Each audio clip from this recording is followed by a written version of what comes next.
एक समय की बात है। एक बार एक राज्य था। उसके राजा के सभी मित्र राज्यों के साथ बहुत अच्छे व्यवहार थे, यानी वो सभी के अच्छे दोस्त थे।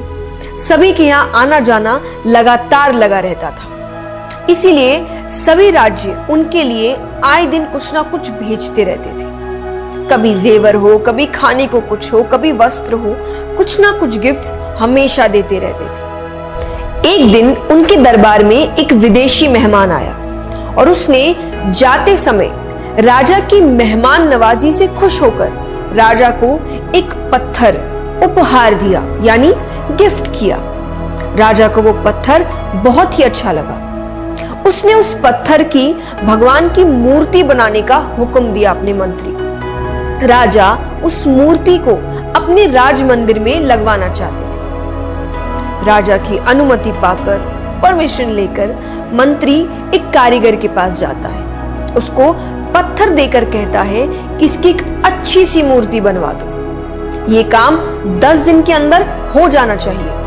इसके बदले तुमको जो चाहिए वो मिलेगा और साथ ही साथ 100 सोने की मोहरें दी जाएगी। ये सुनकर कारीगर बहुत खुश हो जाता है।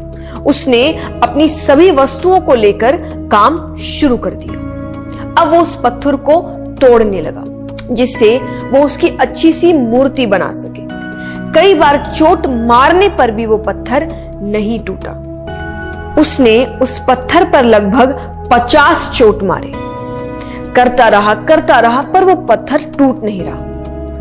अंत में एक चोट मारकर वो कहता है, अब ये काम मुझसे नहीं होगा।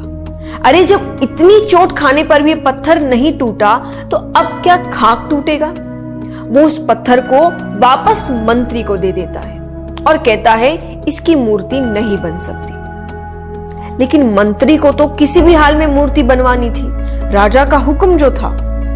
मंत्री उस पत्थर को लेकर दूसरे एक साधारण कारीगर के पास जाता है।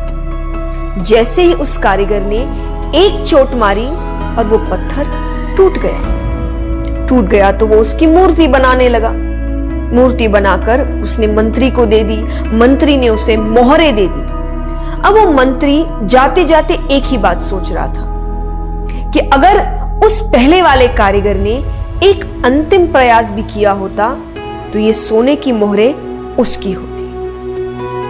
ये कहानी हमें क्या सिखाती है कि कई बार हम बहुत मेहनत करते हैं लेकिन फिर भी काम को अधूरा छोड़ देते हैं, ये सोचकर कि अगर अब तक नहीं हुआ तो आगे भी नहीं होगा।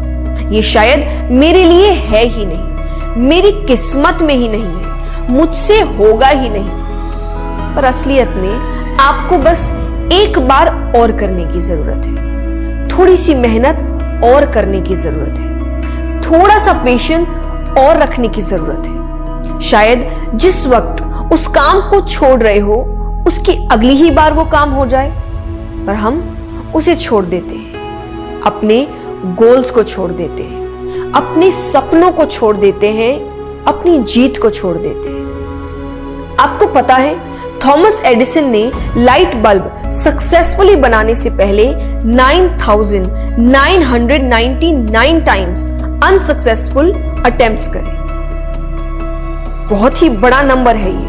फिर भी जब वो सक्सेसफुल रहे और उनसे पूछा गया कि इतनी बार हारने पर भी वो मायूस नहीं हुए, उन्होंने हार नहीं मानी, अपना काम नहीं छोड़ा, तो उन्होंने एक ही जवाब दिया कि मुझे उन अनसक्सेसफुल अटेम्प्ट से पता चला कि इतने